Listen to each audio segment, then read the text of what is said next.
Не может быть продукта, который изначально будет такой прекрасный и великолепный, и такой он останется на всю жизнь. Вам все время придется любой продукт и услугу к нему возвращаться и смотреть, насколько он актуален и релевантен сегодняшнему событию. Про исследование. Что мы сделали на первом этапе? Мы собрали всю сеть, всех руководителей кинотеатров. Мы собрали наших любимых айтишников, которые у нас очень крутые, потому что какие бы ни были стандарты, они все равно коснутся процессов, которые влияют на эти стандарты. Это не только про улыбаться, это не только про здороваться, это задевает глубоко операционные стандарты, операционные процессы. У нас была большая команда, и мы провели тогда, наверное, я первый раз, может быть, применила инструмент такой, как фасилитация. У нас была такая фасилитационная сессия, на которой у нас появилось, собственно, для чего нам нужны стандарты, какие мы хотим видеть стандарты, какое у нас будет сервисное обещание. И родилась, собственно, структура, что должно войти в эти стандарты. И фасилитация нам очень помогла откалиброваться. Потому что откалиброваться в компании, в любом бизнесе очень важно. После того, как мы откалибровались, мы решили задаться вопросом voice of business. А что нужно бизнесу в стандартах? Потому что вы же понимаете, что стандартов не все ваши стандарты нужны клиентам. Ну, при продаже. Ну зачем клиенту, собственно, продажи? Ему важен ценный, нужный продукт, услуга, который дает ему добавочную стоимость, и он решает какую-то свою проблему, свой вопрос. А продажи нужны компании. Вопрос, как вы продаете, это уже другой вопрос, чтобы это несло ценность, а не было просто втюхивание чего-то непонятного и ненужного для клиента, и гостей это всегда раздражает.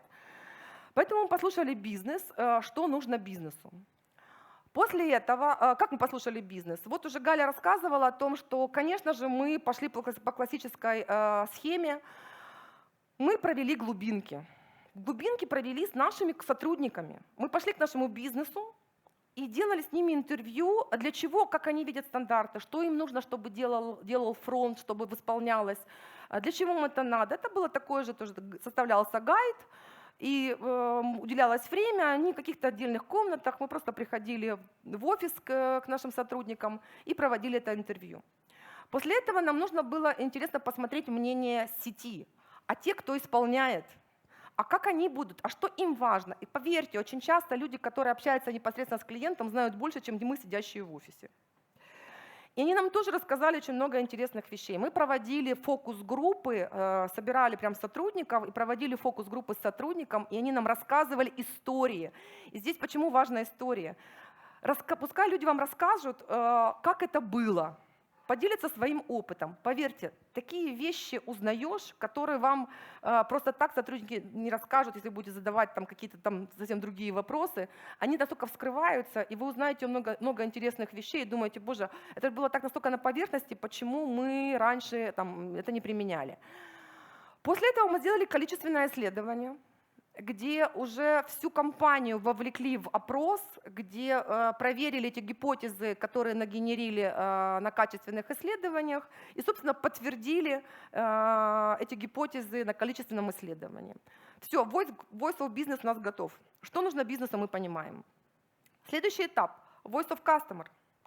И нам нужно идти к клиентам. Вообще, что клиенты наши хотят, что хотят наши гости. Притом, вы же поймите, есть такая штука, ну, если про истории, да? Вот, например, кто был в мультиплексе? Поднимите руку.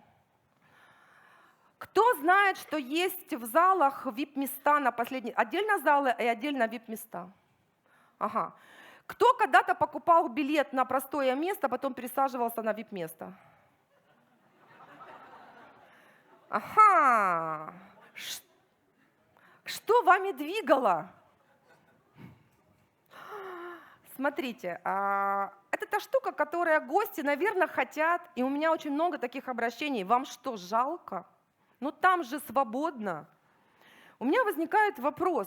Вы когда в гостиницу заселяетесь, а свободный какой-то люксовый номер, что не переселитесь? Или в самолете замок мешает. Вот. И думают, вот это, господи, нельзя на конференции говорить, пишут, меня нет. Можно. Вот это жлобы мультиплекс. Ну неужели жалко полпустого зала? а мы тут взяли и пересели. Так вот, в стандартах у нас появился такой стандарт. Мы пересаживаем гостей с VIP-мест. Объясню почему. Во-первых, это voice of business. Во-первых, мы не можем дарить места просто так, чтобы вы понимали. Это незаконно, мы 50% платим дистрибьюторам за любой билет. Поэтому говорят, а что вам жалко? Мы за любое место должны 50% отдать дистрибьютору. Это первая история. Вторая история. Дистрибьюторы нас проверяют. И проверяют часто, это огромные штрафные санкции, если заняты не те места, потому что, соответственно, дистрибьютору отчисляется не та сумма. То есть это вторая история. Ну и третья история. Те, кто-то покупает VIP-места в мультиплексе, покупал, поднимите руку. Как вам, если вы купили VIP-место, а рядом сильно умные, просто пересели, и им можно было? Ощущение норм кинули. И вообще так же можно было? Хороший вопрос, да? Вот именно по этой причине у нас есть стандарты. А поверьте, неправильно называть людей, которые у тебя работают, сотрудники, это взрослые люди, но я их называю дети 18 лет. Когда ему нужно подойти к большому дяде, а дядя еще с девушкой, он же еще альфа-самец, он не купил, но сел, пересел, девушке комфорт сделал, и тут вот этот вот дитина 18 лет говорит, разрешите, пожалуйста, возьмите, пожалуйста, есть билетик? Нету. Вы можете докупить и поменять место, иначе вам нужно просто пересесть на свое. Ну, то есть это есть стандарт, там, да, есть банальные скрипты, ну и тут начинается очень часто. Вот, поэтому есть стандарт, который для бизнеса, но не для клиентов в этой стране, но для других клиентов, потому что мы уважаем наших клиентов, мы любим наших гостей, и те, кто покупает VIP-места, они у нас как горячие пирожки разбегаются. Спасибо вам большое, там действительно круто, там классно, приглашаю. И это все понятно. Я не верю, что у меня осталось 2 минуты. Хорошо. Вот. Поэтому мы проверили voice of business, voice of customer, что нужно клиентам. Но, с другой стороны, мы решили вопрос клиентов. Например, пройти с едой в кинотеатр.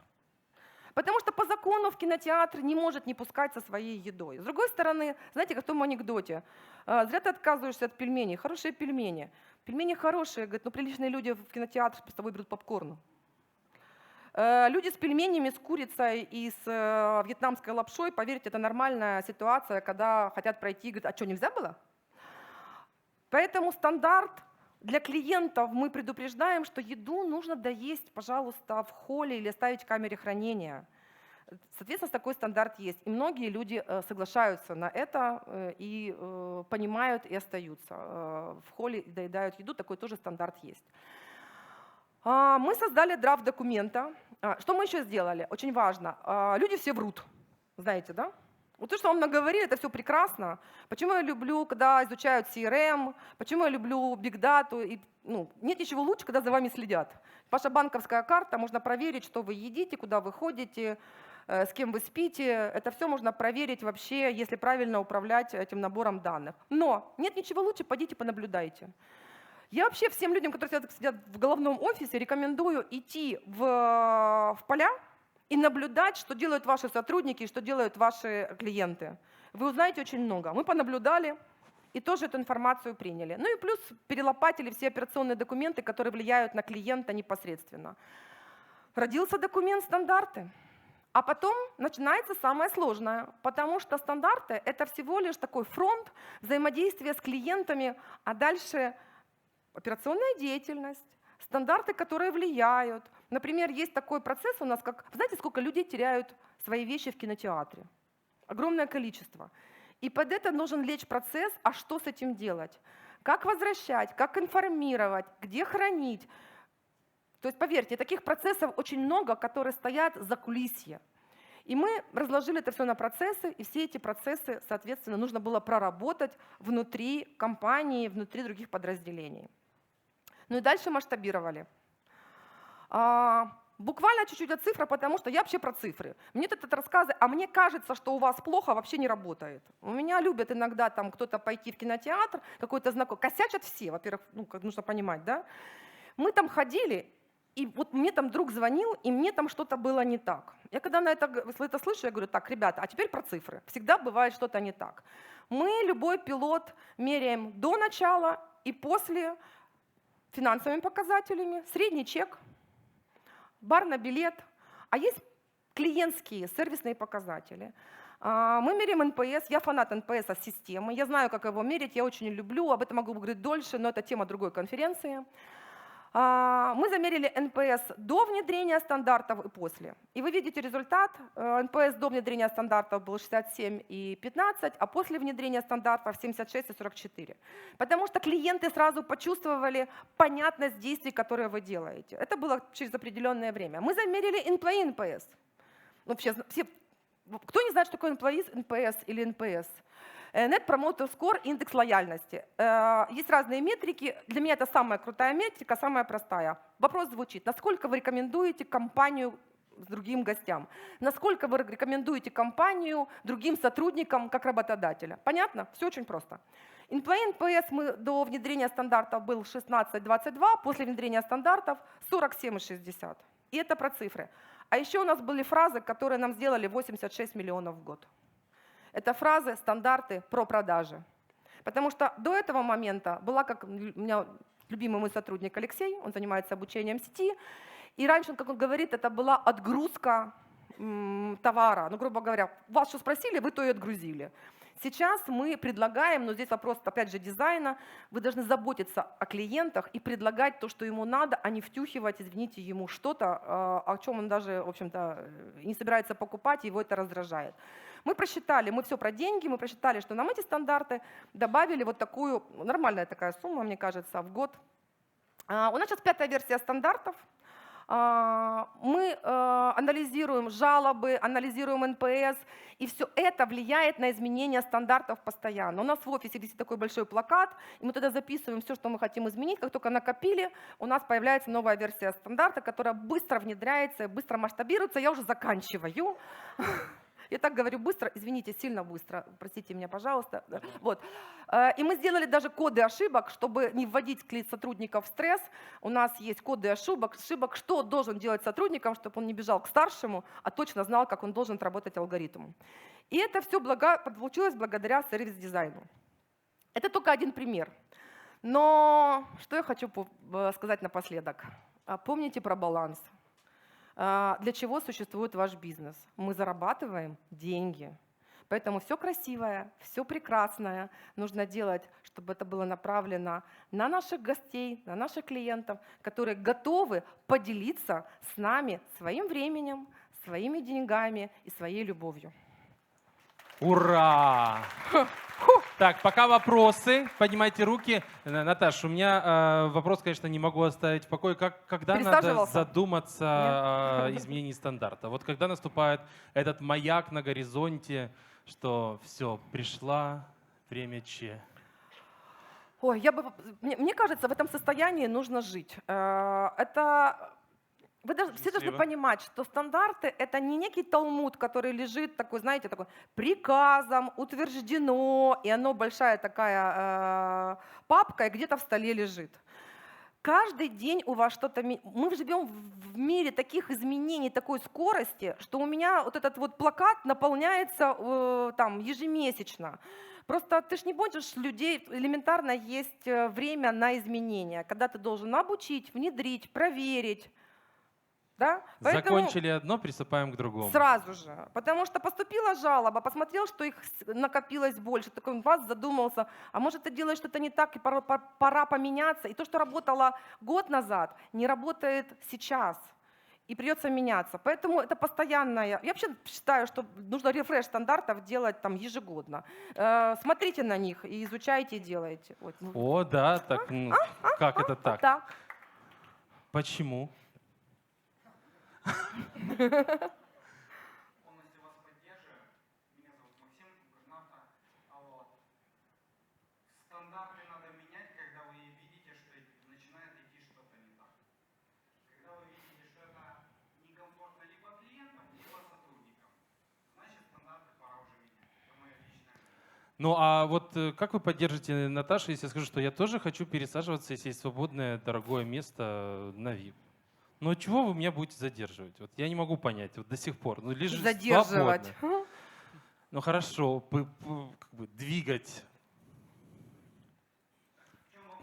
Вопрос в том, что действительно ли не нужно идти всегда на поводу у клиента? Нет, не нужно идти. Можете прокомментировать? Почему? Мы же говорим про клиентоцентричность, клиент в центре, свет, софиты. О. Полностью поддерживаю клиента, надо воспитывать и это можно делать. Просто для этого надо время. Клиенту надо создать, так же как и сотрудникам, простые, понятные правила, которые комфортно соблюдать. Не просто, что касса в одном месте, а мне надо пойти взять товар в другом месте, а там курить нельзя, а там еще что-то нельзя. Конечно, тогда будет полно конфликтов. А если все клиенту комфортно, если ему, вот он упал даже на свой там средний сектор, да, где-то, по средней цене, ему там уже комфортно, то он даже не задумывается пересаживаться на какое-то VIP-место, на самом деле. Супер. Мне понравилось. Убедили. Сделайте мне, Наташа, комфортно. И я не буду пересаживаться на VIP-место. Приходите к нам на VIP-места. Спасибо большое, Спасибо, Наташа. аплодисменты.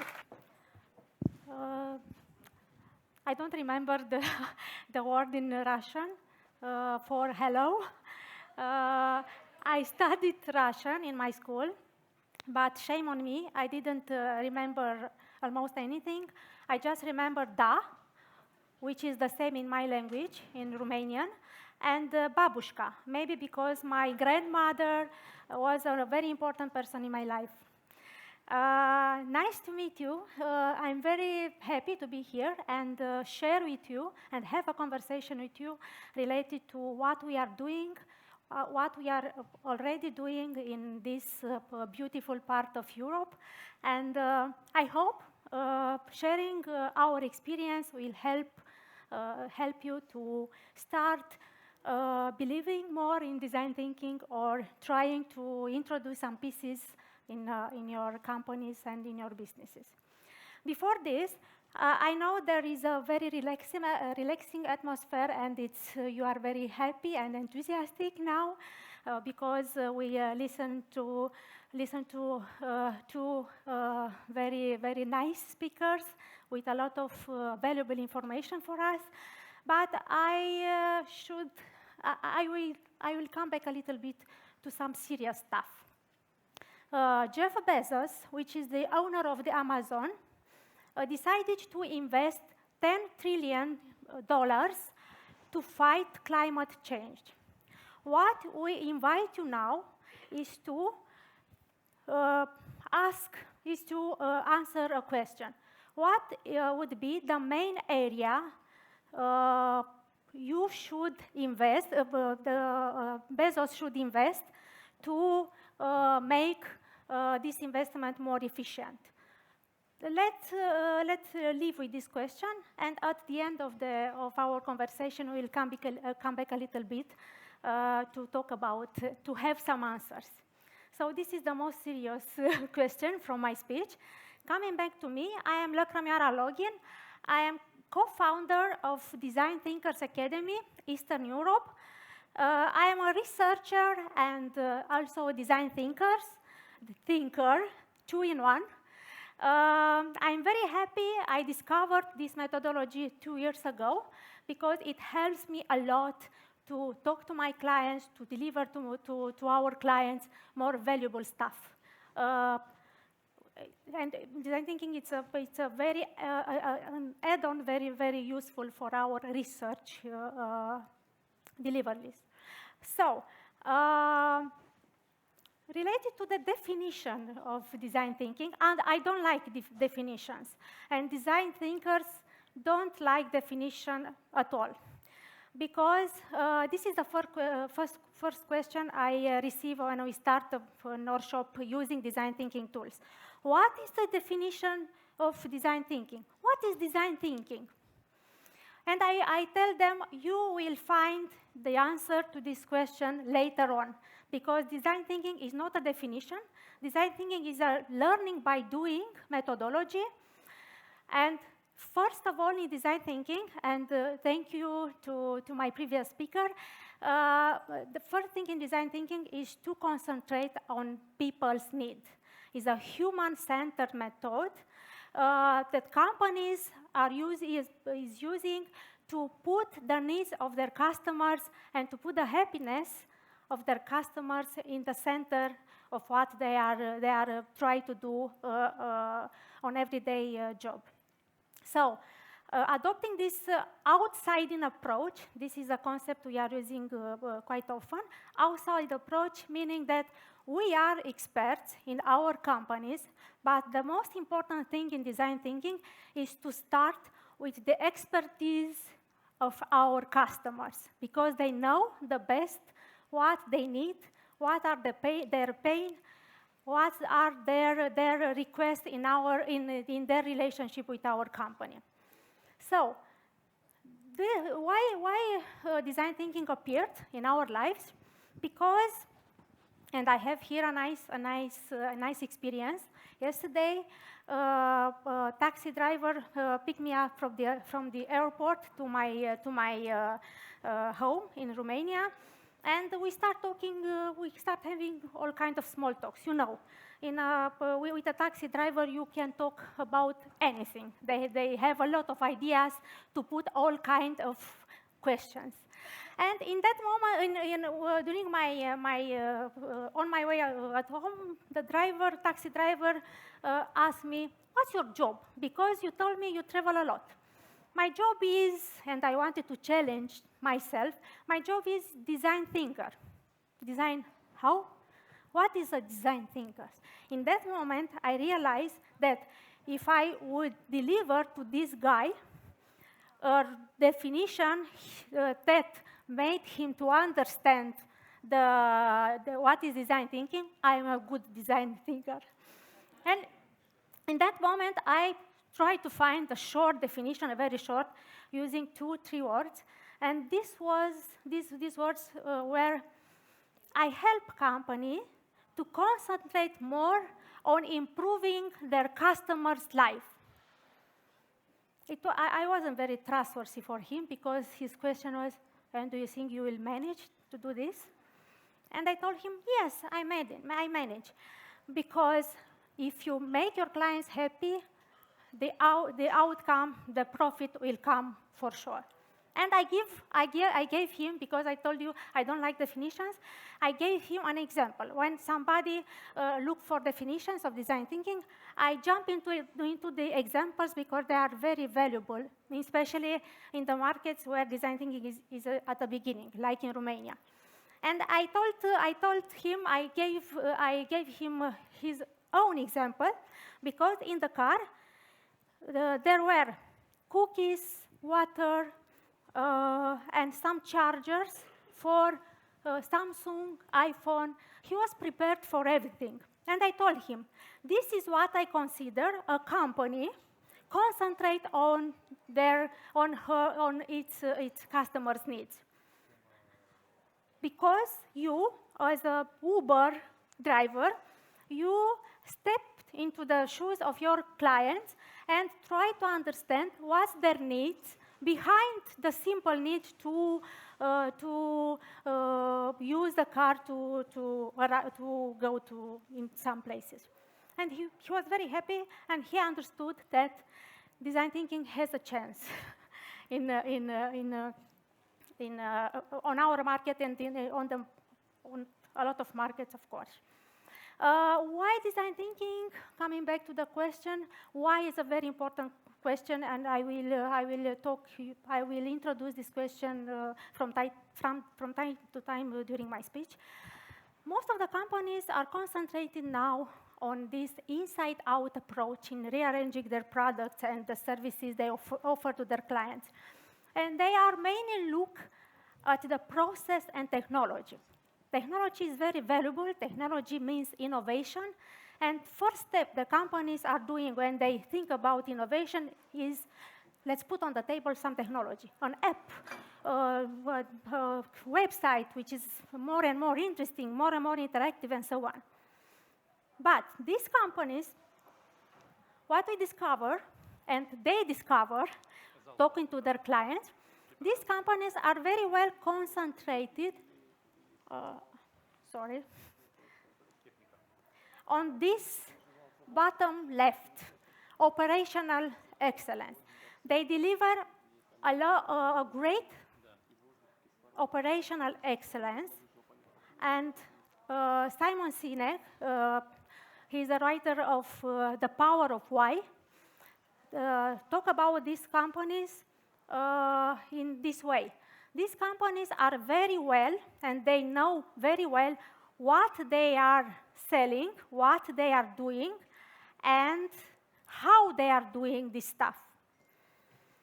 And using other words, they deliver in a great way the utility and usability for their customers, but for design thinking, it's not enough.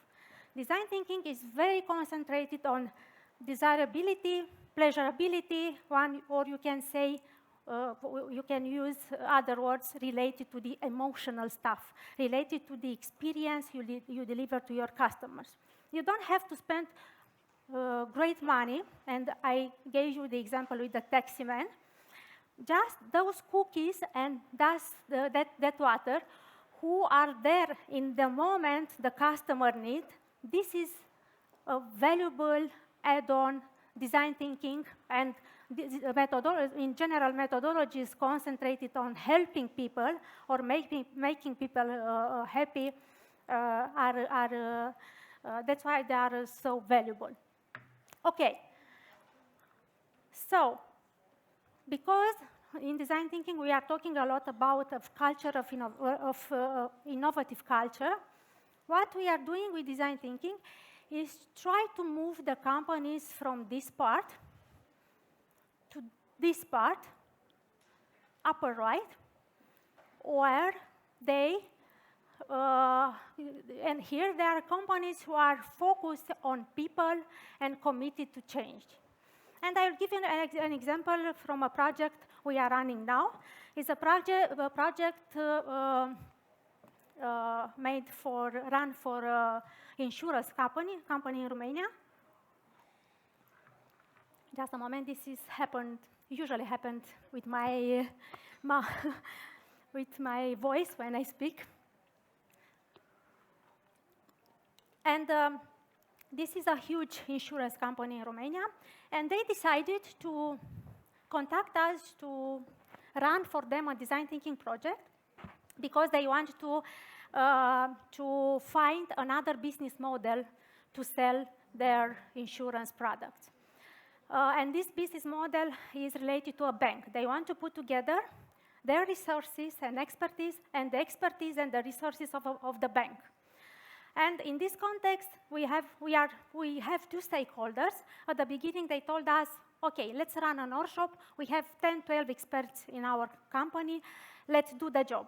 We know everything. We are very good experts, so let's do. And afterwards, to talk to the bank and deliver our outcome.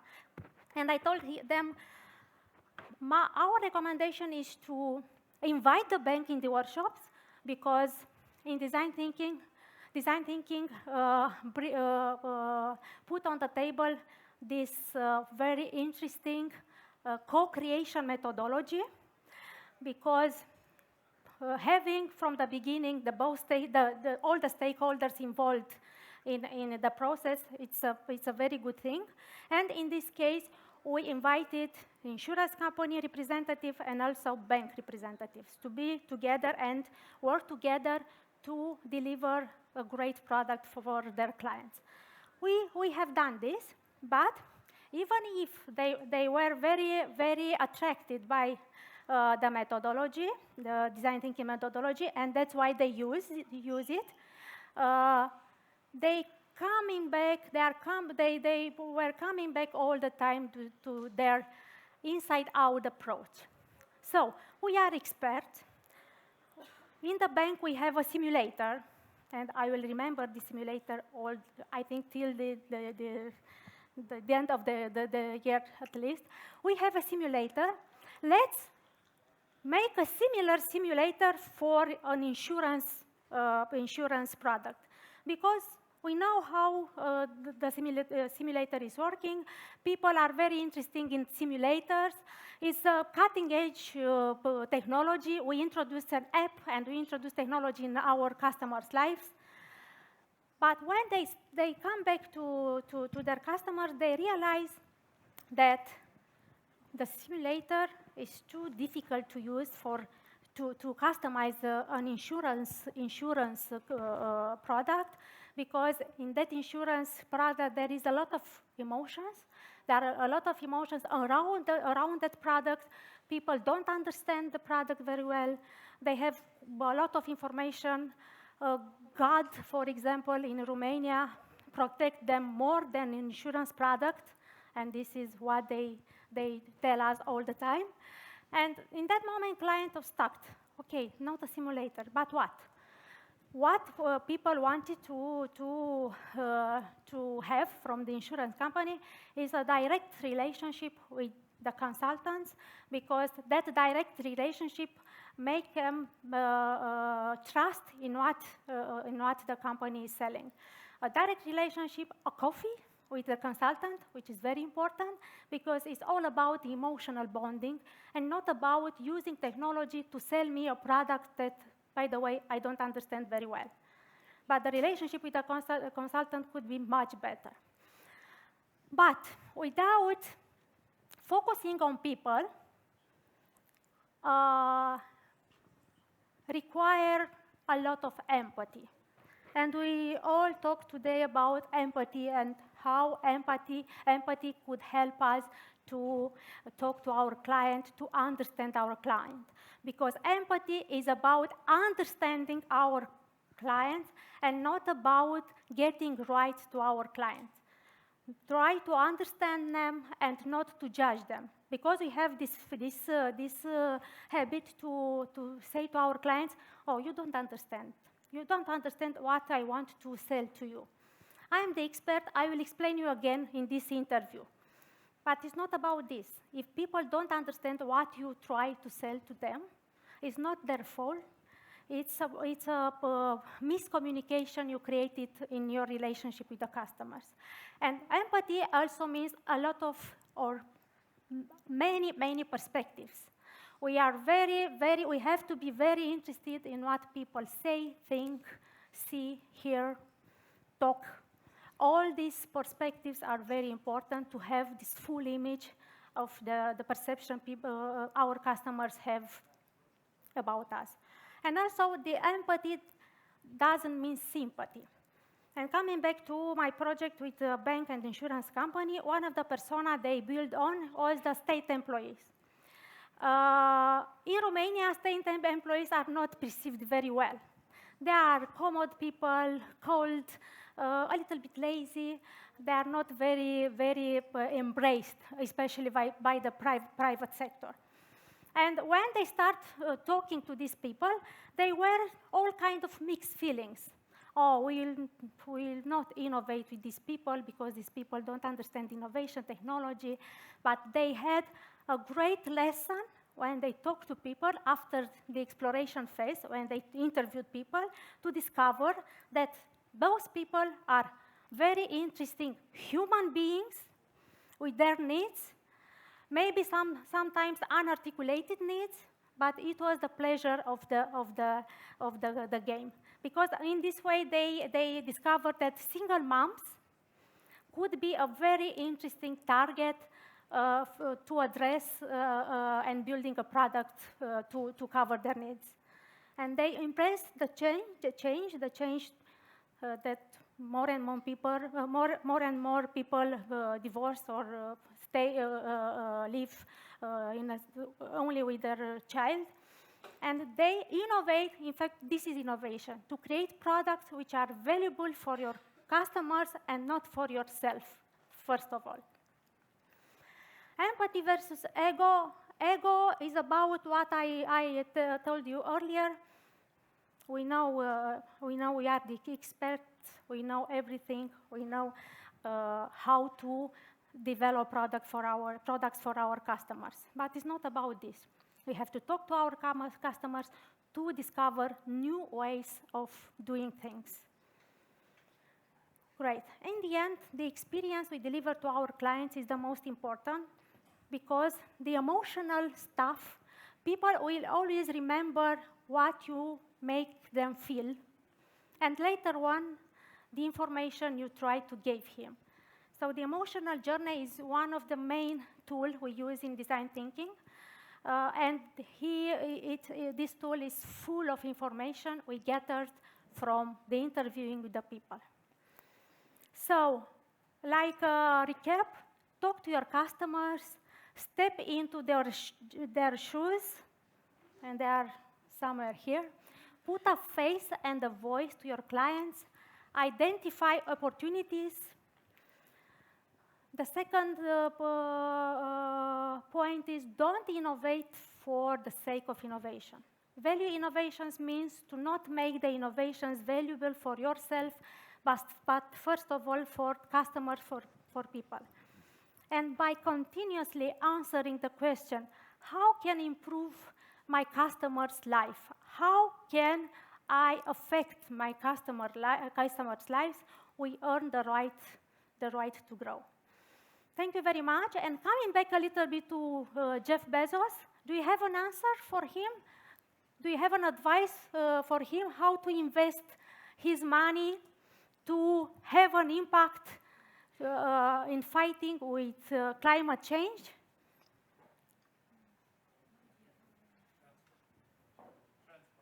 Transport.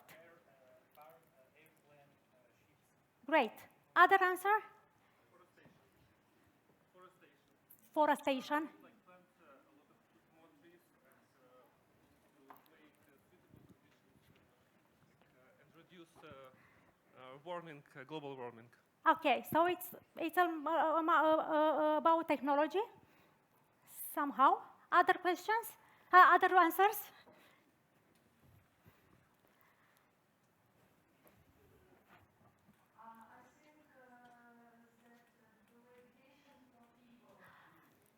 Great.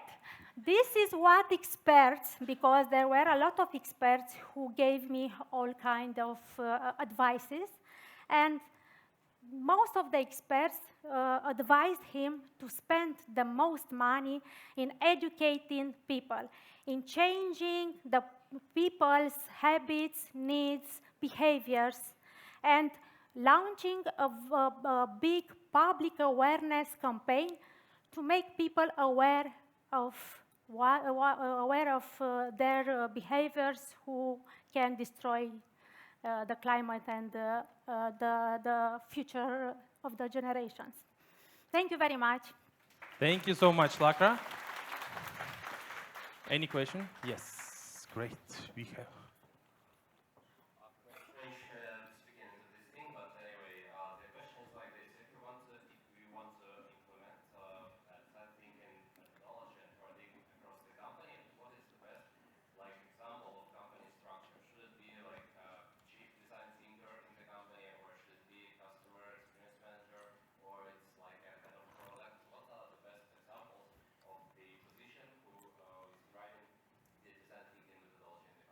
Yes, I think there are not so many companies who have a chief design thinkers in their company. So when we have our first meeting with the client, and he is very interested in applying design thinking methodology, first of all, we recommend him to test if his team is prepared to embrace these tools. And first of all, we recommend him to do a first small step and to do 2 days of fundamentals with his team, which means to expose his team to the methodology and the tools design thinking is using, and to see if people can embrace this new mindset. Because there are companies where you can't use design thinking. People are not prepared yet.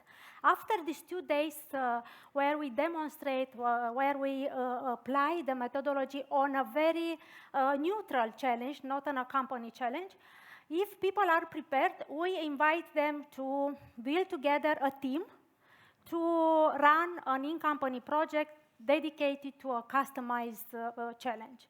And when we invite to build this team, we recommend them to mix the team and to dissolve those silos,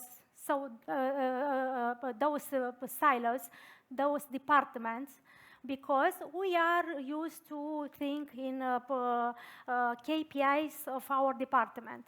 But what we recommend them is to have a good mix of people in the teams, from marketing, product development, PR,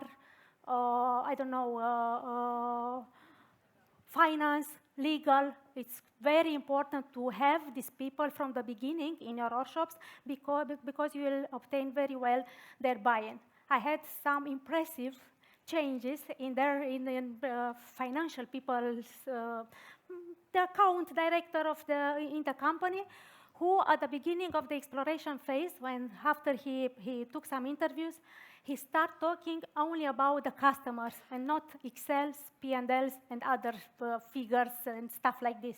He started empathizing with the customers, and he realized that behind the Excel, behind those figures, there are people. Welcome. Okay, Lakra, it's time for some body moments, maybe. Okay. Do you remember your body? Did you find your body? Of course. Okay, we have another task for our body and your body for you. Because we will enter an workshop, a very nice workshop, to talk about an interesting challenge, to solve an interesting challenge. What I recommend you now is to talk to your body and find out, do an in-depth interview. You have 10 minutes, not very much, but I'm sure you will manage. And try to find from your body impressions, perceptions related to this conference, to this event, Service Design Art. What he likes, what he dislikes, what are his or her recommendations to improve this conference, and this kind of stuff, because we will work with these insights later on in our workshop. So, is it clear? But let's give 5 minutes, please. Just 5. It's not me, it's him. Yes. Sorry. 5 minutes. I continue to be sure that you will manage.